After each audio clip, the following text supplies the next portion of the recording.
Praise the lord. ప్రియులరా, ఈ యొక్క ఉదయకాల సమయంలో దేని వాక్యాన్ని చదువుకుందాం.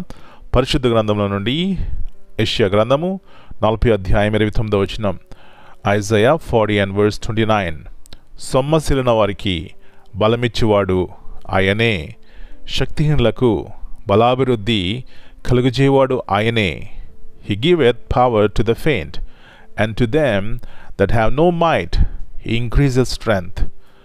యేసు ప్రభువారి అతి శ్రేష్టమైన నామంలో ప్రియులారా మీ అందరికీ శుభములు తెలియజేస్తున్నాను.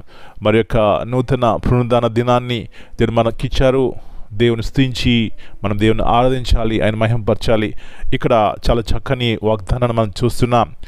సొమ్మసిలిన వారికి బలమిచ్చేవాడు ఆయనే.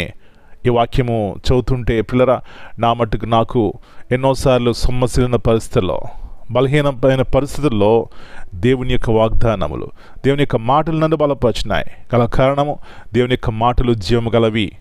నా ప్రియుడా, నా ప్రియ సహోదరి, ఏ పరిస్థితుల్లో ఉండి సొమ్మసిల్లుతున్నావో నాకు తెలియదు, కానీ ఏ పరిస్థితుల్లో ఉండి బలహీనమవుతున్నావో నాకు తెలియదు, కానీ నా దేవుడు సర్వశక్తిగల దేవుడు.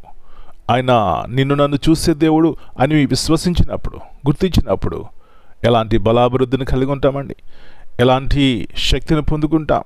ఎన్నోసార్లు లోకం వైపు చూసి, మనుషుల వైపు చూసి బలహీనమవుతూ ఉంటాం, కానీ దేవుని వైపు చూస్తే అని ఎన్నడూ సిగ్గుపరచని దేవుడు, బలపరిచే దేవుడు.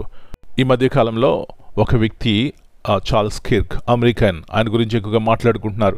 గల కారణము చిన్న వయసులోనే యేసు ప్రభువారిని తన జీవితంలో సొంత రక్షకునిగా అంగీకరించి దేవుని కొరకు సవాల్కరంగా జీవిస్తున్నటువంటి మరి దేవుని యొక్క కుమారుడు అని చెప్పడానికి సందేహం లేదు. ప్రియులారా, మరి చంపబడిన తర్వాత తన భార్యను అడిగినారు, అమ్మా మరి ఏమిటి నీ పరిస్థితి అంటే ఆమె చెప్పింది, నా భర్త ఏ అడుగుజాడలు నడిచినారో నేను కూడా యేసును వెంబడిస్తాను అని చెప్పింది.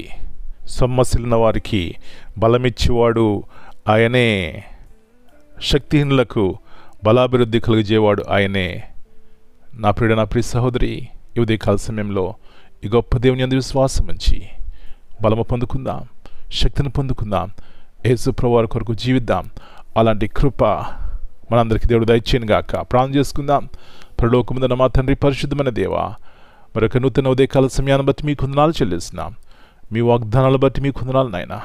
వాక్యము ధ్యానిస్తున్నప్పుడు, మీ వాగ్దానాలు జ్ఞాపకం చేసుకుంటున్నప్పుడు ఎన్నిసార్లు ప్రభువా సొమ్మసిలిన పరిస్థితుల్లో నుంచి మాకు బలం ఇచ్చినారు. బలహీనులుగా ఉన్నప్పుడు బలాభివృద్ధి కలిగజేసినారు ప్రభువా, మీకు వందనాలు చెల్లిస్తున్నాం.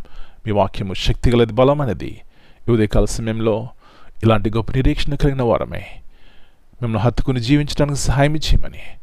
లోకం ఎంత భయంకరంగా ఉంది ప్రభువా, ఇలాంటి భయంకరమైన పరిస్థితుల్లో ఉన్నటువంటి ఆధారం మాకు మీరే ప్రభువా. అలా నిరీక్షణ కలిగి జీవించి మీకు మహిమకరంగా ఉండడానికి సహాయం ఇచ్చేయమని ఈ దినమంతా మీరు ఎక్కడి కింద భద్రపరిచి మీ యొక్క కృప ద్వారా మాకు బలాభివృద్ధి కలిగించేయమని మనం మీ చేతిగా అప్పగించుకుంటూ యేసు ప్రభువారి అతి శ్రేష్టమైన ఘనమైన నామమును బట్టి ప్రార్థన చేస్తున్నాను తండ్రి. Amen. God bless you all. My dear brothers and sisters, greetings in the precious name of our Lord and Savior Jesus Christ. Here we see in Isaiah 40:29, He giveth power to the faint, and to them that have no might He increases strength. This verse reminds us that God strengthens those who feel weak, weary, or powerless. He supplies the energy, courage, and endurance we cannot muster on our own.